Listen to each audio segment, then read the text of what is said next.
আপনারা সবাই জানেন ইসলাম পরিপূর্ণ, ঠিক না? পরিপূর্ণ তো বোঝেন। একটা গ্লাসে যদি পানি রাখা হয় পরিপূর্ণ, এবার বলেন তো ওই গ্লাসে পানি কি রাখা যাবে?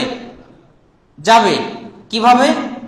পানি ফেলে দিতে হবে, কিছু ফেলে দিয়ে ওইখানে কিছু রাখতে হবে, অথবা রাখতে গেলে পানি পড়ে যাবে, যে কোনো একটা ঘটবে। ঠিক ইসলামের ক্ষেত্রেও কেউ যদি বিদআতের আবিষ্কার করে যা শরীয়তে নাই, এমনটা যদি কেউ করে, তাহলে ওই জায়গায় যেই সুন্নাত আছে ওই সুন্নাতটা মৃত্যুবরণ করে।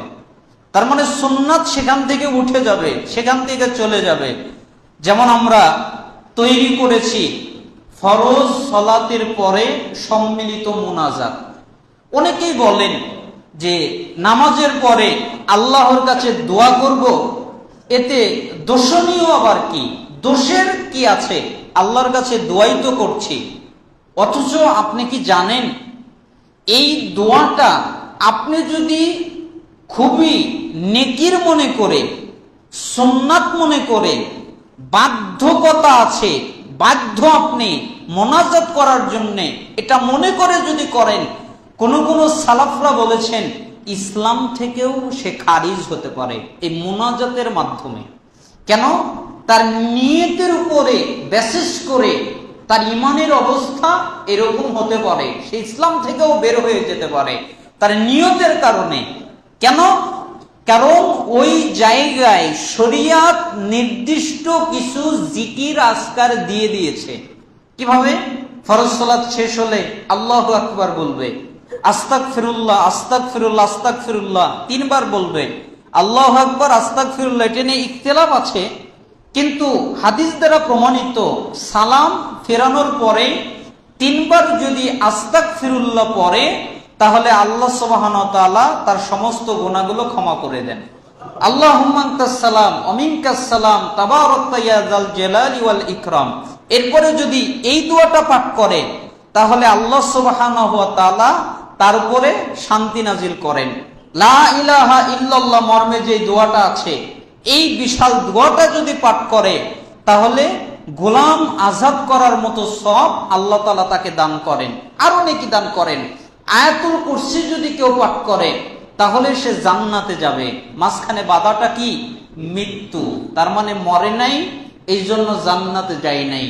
আয়াতুল কুরসি ইখলাসের সাথে, ইয়াকিনের সাথে বুঝে পড়ে কেউ যদি মৃত্যুবরণ করে, তাহলে নিশ্চিত আল্লাহ সুবহানাহু ওয়া তাআলা তাকে জান্নাত দান করবেন।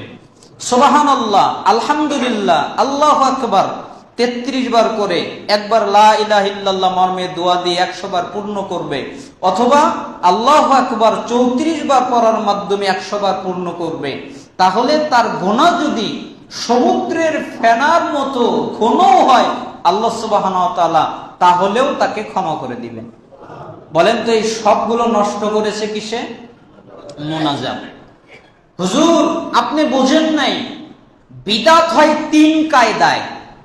আল্লাহ যে ইসলাম দিয়েছে, কমপ্লিট যে দিন দিয়েছে, এই দিন থেকে আপনি যদি একটু বাড়ান, তাহলে হবে বিদআত। কেন? বাড়ানোর অনুমতি তো আল্লাহ আপনাকে দেয় নাই। আল্লাহ যে দিন দিয়েছেন, এই দিন থেকে আপনি যদি কিছু কমান, তাহলেও হবে বিদআত। কেন? কমানোর অনুমতি আল্লাহ আপনাকে দেননি। ঠিক আপনি যদি চেঞ্জ করেন, পরিবর্তন করেন, তাহলেও হবে বিদআত। কেন? পরিবর্তন করার অনুমতি আল্লাহ আপনাকে দেয়নি। ঠিক এই ফরজ সালাতের পরে রাসূল সাল্লাল্লাহু আলাইহি সাল্লাম যে দোয়াগুলো দিয়েছেন, এই দোয়াকে সরিয়ে দিয়ে রব্বানা আতিনা ফিদ দুনিয়া হাসানা, এই দোয়াটা পড়া, এটা হলো পরিবর্তন করা, এটা হলো পরিবর্তনের বিধান। এই জন্য আপনাকে অনুমতি তো দেয়নি। আপনি কেন পরিবর্তন করবেন?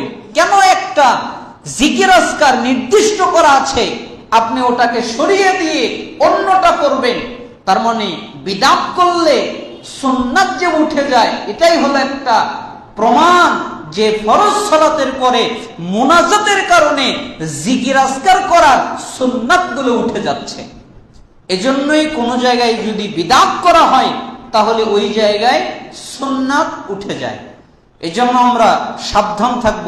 আল্লাহ সুবহানাহু ওয়া তাআলা আমাদেরকে সুন্নাতের উপরে অটল থাকার তৌফিক দান করুন।